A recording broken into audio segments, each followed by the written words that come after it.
म्हणणं काय?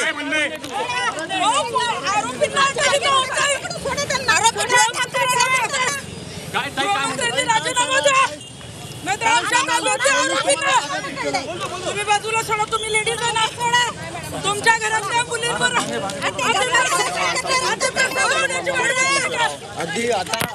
अरे एवढ्या जवळ लागा जाऊ, लांबला घ्या ना.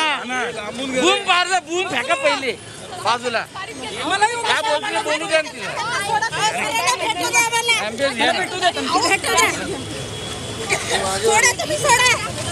गाडीत घ्या त्यांना, गाडीत घ्या, गाडीत घ्या त्यांना.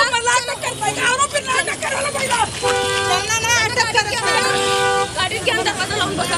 गाडीत घ्या त्यांना, बाजूला वा. तुमच्या घरात मुली आहेत ना, अतिप्रसंग होण्याची वाट बघताय का? अरे बूम ठेव बाजूला. एम्बियन्स येत नाही का सारखं आपलं. आम्ही चॅनल तुमचं ते दाखवू. मला कशाला अटक करताय मॅडम? त्यांना भेटू द्या मला. मॅडम घ्या यांना तिकडे गाडीमध्ये, शांत करा पहिल्यांदा. वगैरे काही नकोय. अहो इथे जीव जायची वेळ आली महिलांमध्ये. जेव्हा या स्वारगेट बस स्थानकात आले तेव्हा तृप्ती देसाई जा जवळ जा, लांब न घे ना. तेव्हा पोलीस मला मॅडम त्यांना भेटू द्या. लांबून सगळं येते बाजूला. देसाई यांना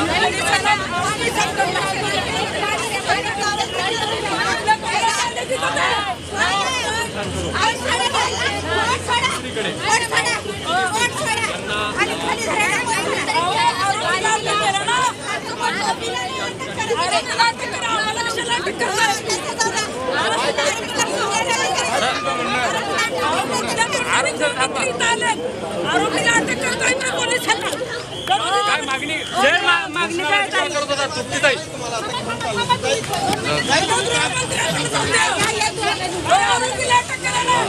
दृश्य बघतोय, स्वारगेट परिसरामध्ये हा राडा झालेला आहे. सामाजिक कार्यकर्त्या तृप्ती देसाई यांना पोलिसांनी ताब्यात घेतलंय. या संदर्भातील अधिकची माहिती घेणार आहोत. आमचे प्रतिनिधी अरुण मेहत्रे आपल्या सोबत आहेत. अरुण, स्वारगेट परिसरामध्ये जे आंदोलन सुरू होतं त्या आंदोलनामधून आता तृप्ती देसाई यांना ताब्यात घेण्यात आले. दुसऱ्या बाजूला योगेश कदम देखील घटनास्थळी पोहोचलेले आहेत. ते आढावा घेत आहेत. तृप्ती देसाई या ठिकाणी एक तासाभर आधीपासूनच आलेल्या होत्या. त्यांच्यासोबत काही कार्यकर्त्या देखील होत्या आणि या घटनेचा निषेध करण्यासाठी म्हणून, त्याचप्रमाणे इथे स्वारगेट एसटी स्थानकात घडलेल्या घटनेची माहिती घेण्यासाठी म्हणून त्या इथे आल्या, असं त्यांनी सुरुवातीला सांगितलं होतं. मात्र आता गृह राज्यमंत्री योगेश कदम यांचा ताफा आत येत असताना त्यांनी घोषणा द्यायला सुरुवात केली. सरकारच्या विरोधात हाय हायच्या घोषणा द्यायला सुरुवात केली आणि या घटनेसंदर्भात आपला हा तीव्र संताप त्यांनी व्यक्त केला. मात्र ते करत असताना पोलीस त्या ठिकाणी दाखल झाले आणि पोलिसांनी त्यांना आता ताब्यात घेतलेलं आहे. पोलिसांसोबत त्यांची झटापट सुरू आहे.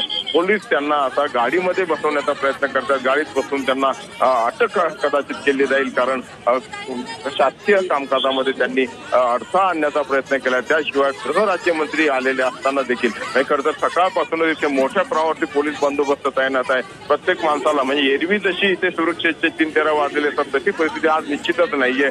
स्वारगेट परिसरामध्ये आज अगदी पत्रकार जरी आले तरी त्याला विचारून आत सोडलं जात होतं. तुम्ही कशासाठी आलात का हे विचारल्यानंतरच त्याला आत सोडलं जात होतं. सामान्य नागरिकांना देखील त्यांची चौकशी करून माहिती घेऊनच आत सोडलं जात होतं. आणि असं असताना आज इथे तृप्ती देसाई आल्या आणि त्यांनी इथे घोषणाबाजी केली, आंदोलन केलं.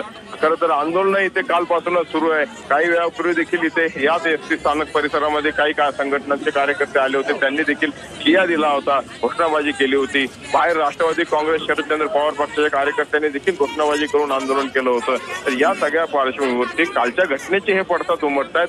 मात्र महत्वाची बाब अशी की गृह राज्यमंत्री या ठिकाणी आलेले असताना त्यांच्या ताफ्यासमोर घोषणाबाजी या ठिकाणी सुरू